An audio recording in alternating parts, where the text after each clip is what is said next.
Each badger marks the track with its own scent. His black legs are short but very powerful for digging. The name badger probably comes from the French word bêcher, meaning digger.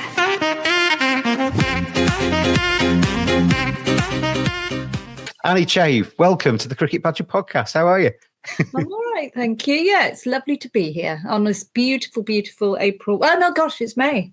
A beautiful May day. 1st of May today, yes. Mm. I mean, I was thinking that before I got you on today, that we would probably mention the weather. And by the time this goes out, because I'm recording this one rather than live streaming it. So when this goes out next week, I think looking at the weather forecast, we're going to be back to about 17 degrees and a bit dull again. Oh, and it's absolutely glorious at the moment, but there you are. I think this is the summer, Annie. This week is the summer, so enjoy. What, the summer that Somerset are going to win the championship? Wow. I don't think it is. I reckon on early season form, other than Tom Banton's triple century, you might struggle to get second again. Yeah. But anyway, but having said that, there's worse things, aren't there? You're still sitting outside in the sunshine watching cricket.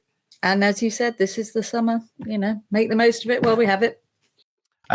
We are talking about the thing that I put up at the bottom of the screen there. Cricket Changed My Life. 11 personal stories by Annie Chave.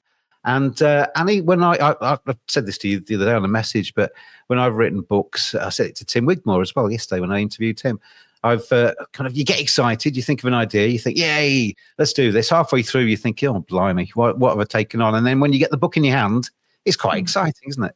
Yeah, it's an incredible feeling, I have to say. And I keep having to have a look at it just to believe it's real. But yeah, it is. But I actually loved most of the process of the whole thing, really. So yeah. Well, I said to you the other day, talking about the weather, I went and sat in a park yesterday to read your book. And I had intended to skim read it and just to kind of get the general gist so I could ask you some questions. And I actually got really into it. I didn't finish it because basically the sun got too much for me and I ended up coming back inside because I was getting frazzled. But the first chapter in particular, I was really into that. Apologies, I didn't know his story. I know in the chapter you mentioned he's been on TMS and there's been a BBC thing with him and stuff like that. But tell me a little bit about him again, just to kind of give a little bit of a flavour without giving too much away, because he's quite a special fellow, isn't he? Yeah, his name is Waleed Khan, and he's a Pakistan lad who, when he was 12, was in a school assembly, and they were attacked by terrorists. Terrorists came in and shot practically everyone in the room, including Waleed, who got shot in the face 6 times. Shot in the face 6 times. That's just so ridiculous, isn't it? Just saying it. And he survived. He got given 0.5% chance to survive. And he got through it.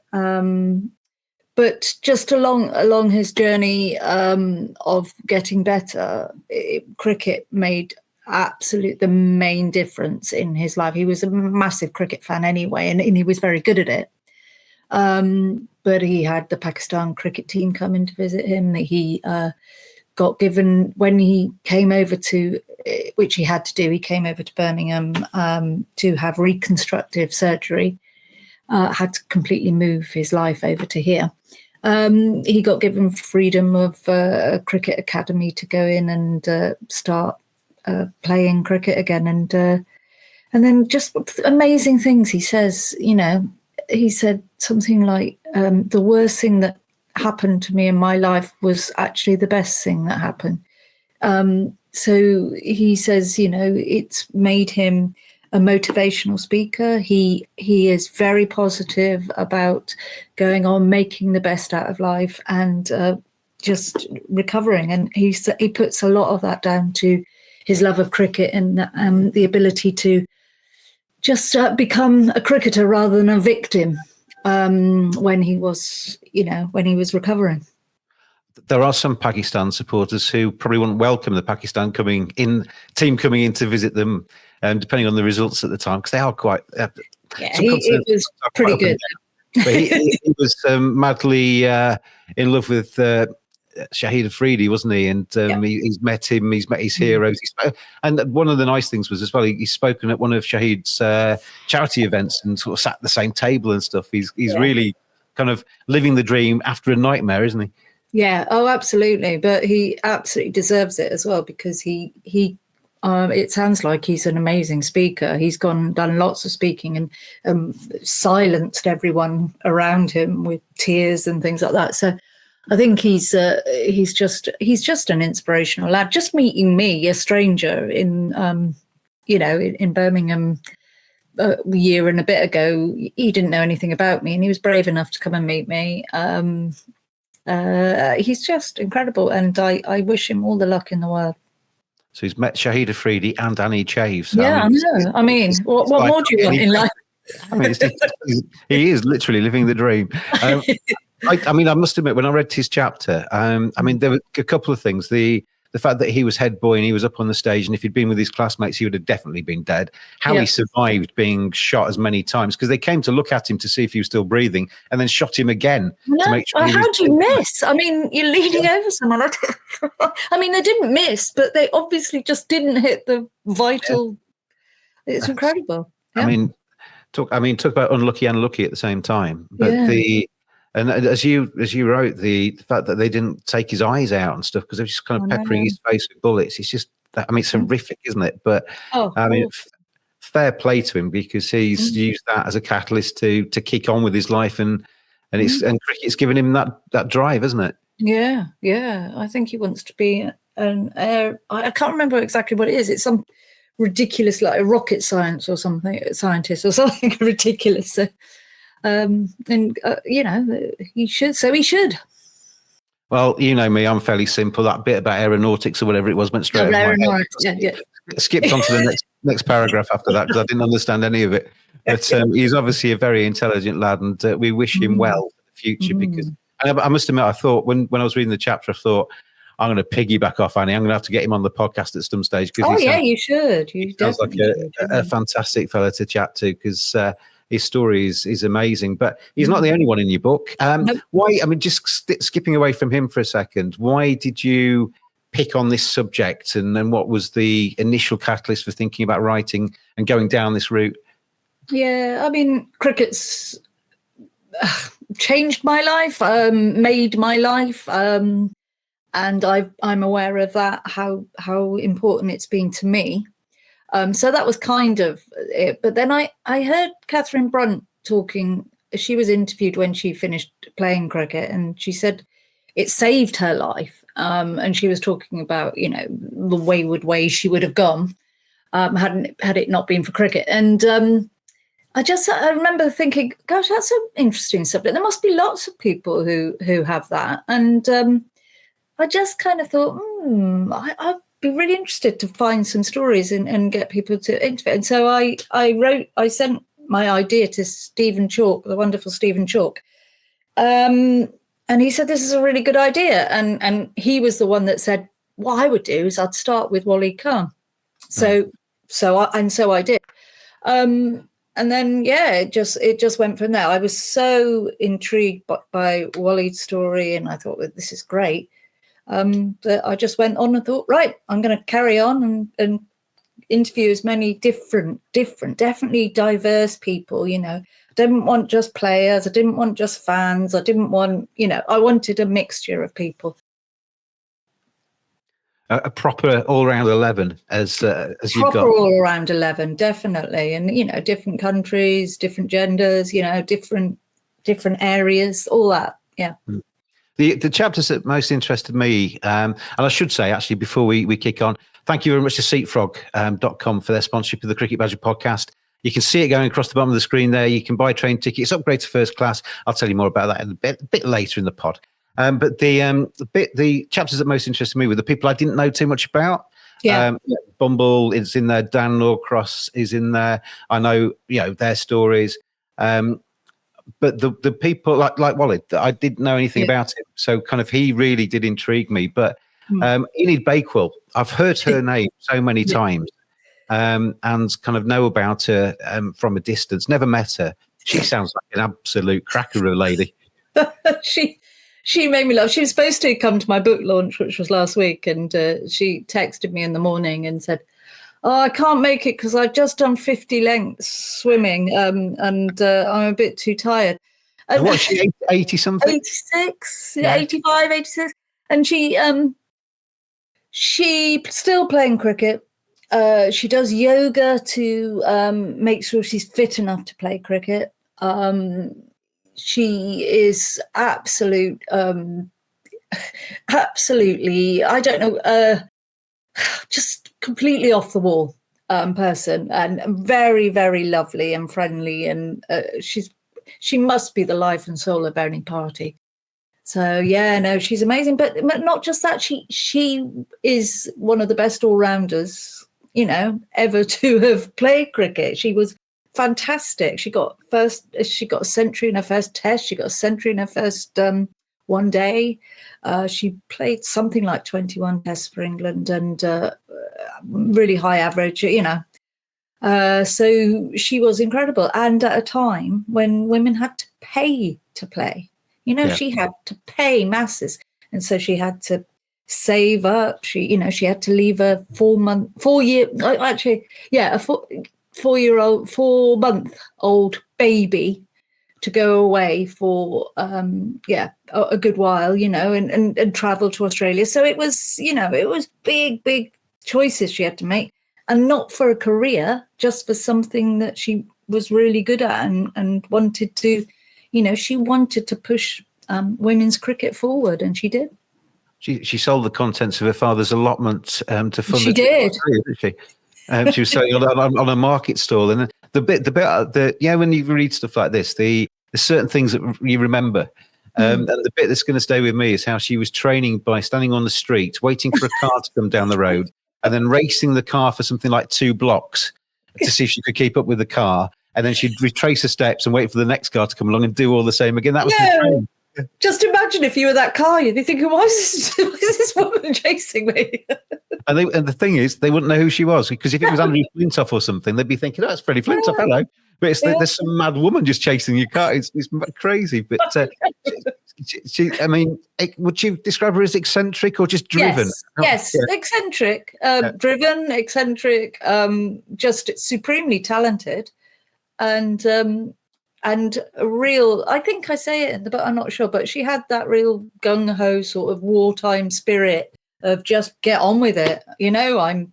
This is what I'm going to do, and I'm going to do it. We were talking before.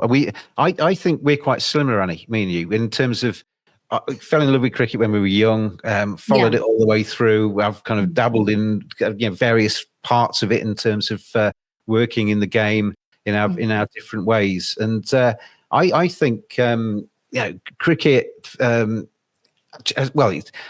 changed my life. I don't think I'd know what life was without cricket, to be honest. It's not changed me. It's basically just been there all the way through my life. But it's certainly helped me at times, and it's certainly given me a constant kind of little friend, or whatever you'd call it, going along. And I think you're very, very similar to that, aren't you? Yeah, I mean, cricket from what I can remember, 4 years old. Yeah, never. That was the summer. So it hasn't ever changed. I liked this is terrible. The name of the umpire. Sue Redfern. Yes, sorry, Sue. Yeah. I liked it in there. She talks about the importance of team sports. Yeah. And I know when I was growing up, playing for the school team, playing for the local club side, and what have you, you end up sitting next to people in dressing rooms that you would never ever encounter. And people that do something completely different, have come from a completely different background, but you are teammates, so you are effectively friends on the pitch, and you talk to them. You go to the pub afterwards. You rub alongside them. So it makes you a balanced person. Absolutely, yeah. And so whatever level that is, whether that's a test match dressing room or the lowest of the low club sort of side, you still have that camaraderie and those experiences, don't you?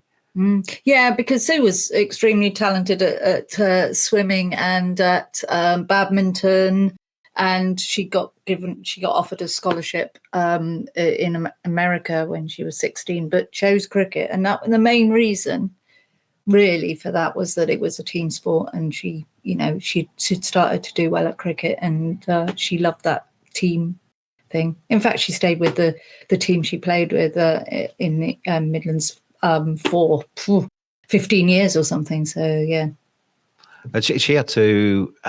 She opted to become an umpire in the end, and the kind of she caused some sort of preconceptions or whatever that men in the game had for her when she turned up to umpire, thanking her for making the tea, asking her which player she's dating, all that kind of stuff. It's we are dinosaurs, aren't we? Yeah, but it's a lot of learning. It's a lot of changing, and it's a slow wheel to turn, and it takes time, but it is changing. It is changing. I mean, just the fact that Sue is now umpiring for men's county cricket, I think that's just incredible achievement.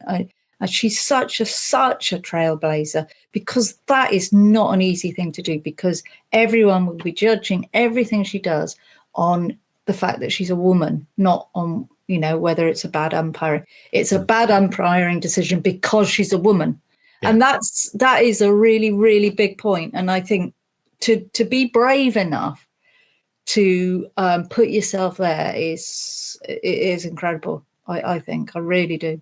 Made me laugh when she says to you that one of the things that does happen is the players may be a bit more well behaved and they apologise for swearing, and she says she can't understand that because she swears like a trooper or something. Exactly. There's nothing more irritating than when I'm stood with a load of men and they say sorry, love, and I just think, I'm sorry. I swear all the time. I might be a woman, but I do understand swear words, and but there you are. So yeah. I totally agree with her there. I was asking you before we came on air whether it was all right to talk about this, but I'd noticed on your socials that you were having health problems, and I've had mine as well. And the for me, I've not actually really spoken about it, because I think one of the things about me is that I talk about all sorts of stuff on social media, but when it comes to something really personal, I kind of keep a little bit to myself. So people, I think, knew that I'd been into hospital, but they don't know that I had my left hip replaced in October and my right hip replaced in December. No, I didn't. And basically are on the recovery, because I was literally thinking I was going to be in a wheelchair because I was so immobile for the 2 years prior to that. So I was not going anywhere, not doing anything. But the podcast and doing cricket and watching cricket and stuff like that effectively kept me sane. And I'm now trying to get a spot in my next book. Well, obviously chapter 1. But cricket for me is such a as I say, sort of friend. It's like a family member. It's something that's been such a constant for me. I imagine with you going through what you've been through at a similar kind of time, really, wasn't it? Cricket was there for you as well. Yeah, I mean, it was just it was sort of very soon after COVID, and I've got an autoimmune disease, and it's something very personal is losing your hair as a woman, especially, I think, and that was a tough thing to go through, as well as all the health issues. It was not a pleasant time. But people were really supportive I managed to keep County Cricket Matters, the magazine, going through that time. And it was a real lifesaver, actually, in lots of ways, because I had something to focus on. And people were very supportive. But I also thought, I can't hide away. I'm quite public. I was about to do BBC commentary for Somerset, and I did, I knew I couldn't go out bald and sort of go, hi, it's me. So I had to make sure it was known that I was ill as well. So yeah, it's we get through these things, don't we? But something like a cricket community or that sort of thing does help. Mostly. You always get the odd nasty person. Yeah. And they are very odd. I mean, I don't know if kind of this has kind of been with me for about 5 years, really. But since I've had the second operation and I felt that I'm improving, I've kind of seen other people talk about rehab and stuff as if it's a horrible thing. I'm actually really enjoying it because I'm actually feeling like I'm getting better, and that life's coming back to me. And I've booked a holiday and I'm doing stuff, and things are things are getting back to normal. Are you kind of in that sort of same headspace? Yeah. I mean, it's a disease that might come back, but I'm just getting on with my life. The book has been a real sort of just concentrate on the book and get on with that. So yeah, it's been great. And I've been getting my County Cricket Matters dropping through my letterbox with your little "How are you, James?" or whatever written on the back of it. Always good to see. Oh dear, yeah. How's that going? Is it because I was there with you at the start of this, and I've basically just left you in the lurch with it, haven't I? Yeah, you have basically, but it is going really well. Loads and loads of really lovely comments from lots and lots of people, and some real loyal supporters of the magazine. Yeah, it's going from strength to strength. Well, we are recording this, but I'm going to try and do this as if it's live, so I can just put it out as live. So I'm now going to tell you all about seatfrog.com, but we'll play their advert first. We all want a bit of that first-class lifestyle, right? Well, with Seatfrog, you can travel first class on trains for a lot less. We're talking up to 60% off first-class tickets using our upgrade options. Think eBay, but for train tickets. Win your upgrade and you can enjoy food, drink, and a whole lot of legroom. We've got the alcohol. It's beyond simple to sign up and start bidding. Just download Seatfrog and upgrade your ticket today. There you go. You saw it on the screen there. Cricket Frog. I am the Cricket Badger, but for that, you need to do Cricket Frog. Because Seatfrog is the app that helps you upgrade your standard class tickets to first class for up to 60% off, so you can enjoy complimentary food and drink, free Wi-Fi, and a lot more legroom for considerably less money. Which, I mean, for people travelling around, we all love county cricket. Annie, people choose the train a lot. If you can travel in style, why not? I do an awful lot of travelling on the train, I have to say. There you go. Well, download the app, Seatfrog, the Seatfrog app, Annie, and use Cricket Frog, and you can be one of my my badges on that. Anyway, back to your book, Cricket Changed My Life, 11 Personal Stories by Annie Chave. What's the initial reaction been to it? Have you yeah, really. You tweeted the other day that you had a nice review that you're happy with. Yeah. I've had some. So I think the first review was from John Houghton in the Wisden Monthly, and that was really good. And I've had a few more that have been really positive, and I've had some lovely feedback. So I mean, yeah, I don't know. To be honest, it's very early days at the moment.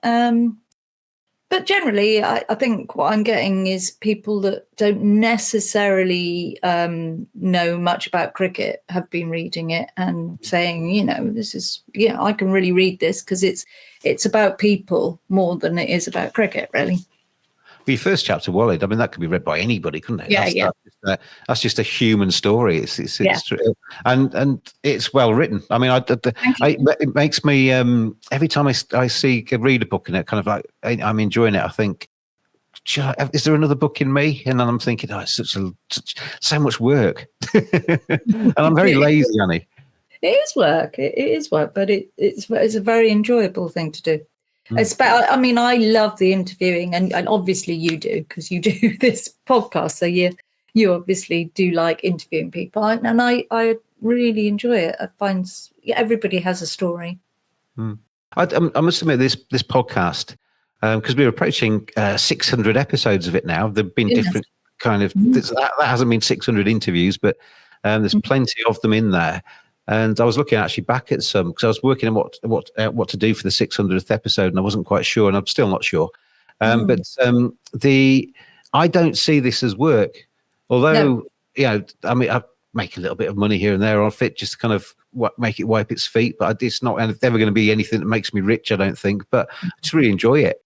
Talking to cricket to people like you, and to obviously Tim was on yesterday, and get players on and get ex-players on, and it's just you're talking about something you actually really want to know about. It's not like you're interviewing somebody that is talking about, to use the Wally example, aeronautics. I'd be kind of glazing over. But we're talking cricket, aren't we? It's not. This is fun.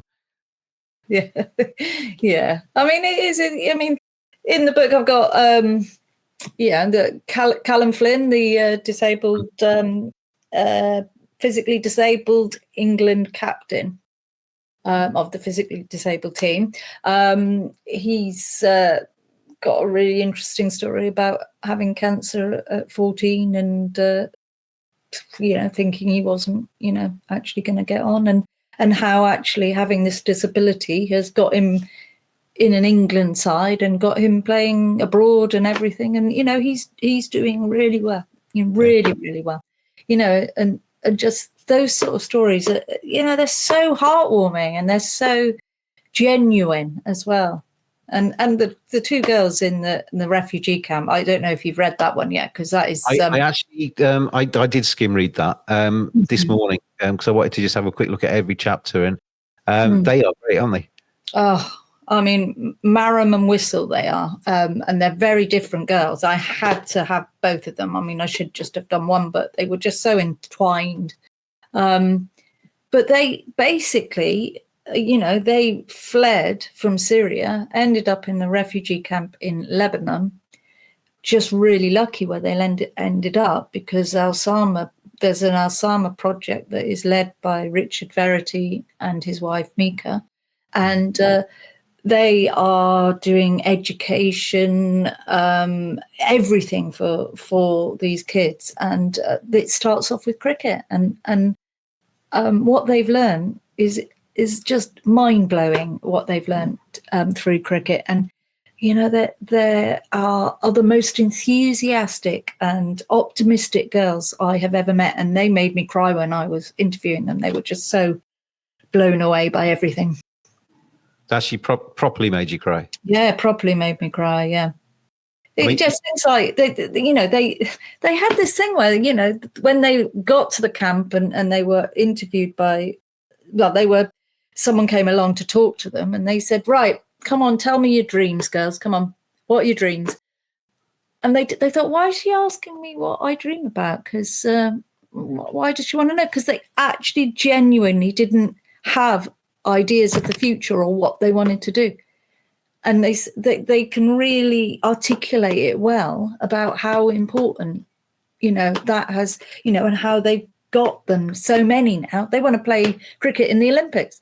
They're both coaches, cricket coaches. They get paid a little bit to cricket coach. It's just, they can write and read, which they couldn't do. It's just incredible. Yeah, they are amazing. Correct me if I'm wrong, but you interviewed them about 2 years after they'd been, and they didn't speak English when they came here, but they speak really good English now. So they're obviously quick learners. Yeah. Yeah. I mean, the education is not for lazy people. Richard was very clear on saying to me that, we are doing this properly. We are educating them. We are getting them through to proper education, and they are not slacking. They love it. Yeah. Who was the guy that you met in the pub and you got in the wrong pub? That made me laugh. Yeah, that was that's the sort of thing I'd do, Annie. That was Steve, who's a journalist who was telling me all about the disabled cricket team and just is a real advocate for the disability team. And I did go along and watch a match, and honestly, the camaraderie is yes, I've had so many uplifting experiences from this book, and what I've people. And possibly the biggest uplifting experience and the most humbled I felt was when I met Fred Rumsey. Yeah. And that, I didn't know much about Fred Rumsey. I knew he'd played for England. I knew he'd played for Somerset. I knew vaguely about the PCA because he started the PCA. And, oh, my God, he's such an incredible man. What he's done is, yeah, absolutely. And I went away thinking I am so lucky to have met him. So, there's been so many experiences like that. He sounds like he's got a very healthy marriage as well. His wife was glued to the side of him, wasn't she? Colleen is lovely, yeah, but she's his. Well, she looks after him really now because he can't really see and he can't really walk, and she's quite quite sprightly still. But yeah, I mean, basically, she told him he was going to marry her, and she said, I knew that he was too lazy or not up to asking me, so I asked him basically. Yeah, and at the book launch, his 2 granddaughters came, and they were just delightful as well. And he'd asked them to come because he couldn't make it. So he was an amazing man, and I feel really, really humbled that I met him. Cricket Changed My Life, 11 Personal Stories. There are plenty more, aren't there? So there is a volume 2, 3, 4, 5, 6 and beyond, isn't there? There's so many. I mean, people say, why did you choose this 11? Well, they kind of chose me and I kind of chose them. There's so many people that I've had so many people say, oh, you should do me because I've done this, and other people say, oh, you should do him, or, there are loads that everybody's got a story practically. I've done my audition today. Yeah. Have you got a copy there? So you can hold it up to the screen. There we go. And it's a good. Who chose the front cover? Because I like it. Well, it's a photograph I took of our cricket ground, the Erratics cricket ground, which is my cricket team, and on the front is a young Indian lad who plays for us, and a little girl who's another player's daughter. And I just love the ground and the trees. And I sent it to my publisher and he said, yeah. So that was it, really. It didn't take very long.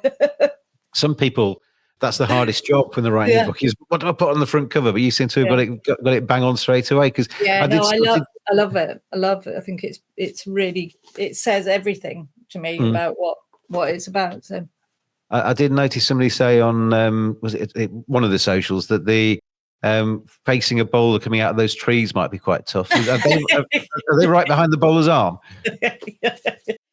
Yes, it can be. Yeah, we don't have any electricity or water, or let alone sight screens. So it's quite basic. Yeah, and lots of stretches ready to take off the injured. Yeah, it's down a long path in the middle of nowhere, so it's not near any handy hospitals either. So yeah. So when you look at the chapters that you've got, who's your favourite? I mean, you mentioned Fred Rumsey there. Would that be your favourite one, or is it like choosing a child as your favourite child? Yeah, it's really, really tough actually. Like Sophie's Choice. Really, isn't it? Yeah, I mean, Georgie Heath is very, interesting. Her story is very interesting. She's great, Georgie. Pardon? She's great, isn't she? Yeah, you were one of the cricket badges in the Hall of Fame. So because I think she's terrific. Yeah, an incredible girl. But what she's been through is, terrifying to me. I don't know how. She basically had 2 heart attacks and nearly died because of an eating disorder. I don't know. It's really hard. I mean, Bharat Sundaresan, I really, really enjoyed interviewing him, and I'm very pleased with the chapter. And he said he was in tears reading it, so that always made me feel good. And he made somebody cry. It made you feel. I made somebody cry about his own story, though. And I probably. Well, Dan Norcross is really interesting as well. I had such a lovely time meeting him over a bottle of wine. You just set him off and he just goes, and it was really, really interesting what he's done and stuff. So yeah, I had a great week with Dan out in Barbados one year, and plenty of drink was had. And he is a bon viveur, isn't he? He's not quiet, Dan, when he gets going. And you wind him up, and he's great. He's great company. But but I mean, it's really hard to say. I don't really have a favourite child out of my 11. Is there going to be a second one? I don't know. I would like it. I think I haven't really thought about it because I wanted to see how this one was, received and stuff. So I might then think about. I definitely want to write another book. Whether I want to write another one of these, I don't know. And whether that's going to be That was going to be my next question was, would you want to do something totally different or stick to that formula? I don't think I'd want to do something totally different. I definitely want to do something about people and getting into their heads and finding out more and, stuff. I just think there's so much to say about this wonderful game of Oz and what it does to so many people. And, while we've got it making so much, we both agree with where the direction of cricket's going. I think soon it's just going to be, they're all going to be superstars and you're not going to get close to anyone, are you? And it's all going to be about money. I want to talk to people where it's not about money. That was one of the main reasons I used to enjoy going on pre-season tours, because you actually could sit down next to somebody in the sunshine in a nice place and actually have a proper chat with people. Whereas when you get back to England and it's people behind advertising boards and stuff, it is a lot harder to actually have proper time with people unless you can get them on a podcast and chat to them. But I mean, there are amazing things going on in cricket. 14-year-old kids scoring centuries in the IPL and wonderful things going on. And I'm certainly not somebody that doesn't like the IPL. But the reason I enjoyed the chat yesterday with Tim Wigmore was because Test cricket is basically the pinnacle for me. It has been since I was a small kid, still is. It's the proper test of a cricketer. But it is for most people, really. It really is. And people's lazy argument is, counties is one man and his dog. So not. It's not. B, there are thousands and thousands of people watching on the stream that can't get there. And C, it matters to so many people. It's amazing how many people it matters to. It really does. Even if it was one man and his dog, it's supporting the Test arena. Where are you going to get the Test players from unless there is a county game being played and being properly invested in? Well, they're changing that now, aren't they? Their selection process is completely baffling to me. So I haven't given up hope, Annie, of getting selected by England, because they make choices. Somebody that's just had a double hip replacement might be the next in line. Yeah, you never know. I'm not going to put money on it, James. No, you're probably right. you're probably right to be cautious. Annie, it's been lovely catching up with you. We have never met in person, despite having many chats. No, like we this. haven't. No, incredible. And now I am mobile again. We need to change. You're going to run down. I don't know. I've got a car. I'm back driving. So I don't have to actually run the whole way. Okay. But we need to change that, and we need to meet up, and I'll buy you a glass of wine or something. Oh yeah, okay, cool. I'm all for that. Yeah, just to mention the wine, and you're anybody. Yeah, absolutely. Cricket changed my life. 11 personal stories by Annie Chave. Good luck with it. It is really good, and I'm not just saying that. I mean, I would never have somebody on and say your book's rubbish. No, genuinely, it is. I really enjoyed it, as I said on my message that I put out on social media, I kind of intended to skim read it, and I got absorbed by particularly the first chapter, but then kind of carried on reading. I think it's excellent. So I wish you all the best with it. Thank you. Thank you very much. And I'm sure I will see you in person very, very soon. Cricket Badgers around the world, thank you for tuning in. Thank you very much indeed to seatfrog.com. That's been going across the screen all over the place over the course of my chat with Annie. But if you want to upgrade your tickets, live the life of luxury on a train, there's plenty of used trains to get around the county scene and to test matches and anything else as well. It doesn't have to be cricket. Use seatfrog.com and download the app. And for your initial purchase, you'll get £5 off, courtesy of me, the Cricket Badger. I'm just giving away money, other people's money. Thanks again to Annie. Thanks to you for watching. And we'll see you again soon on the Cricket Badger podcast. Cheers all.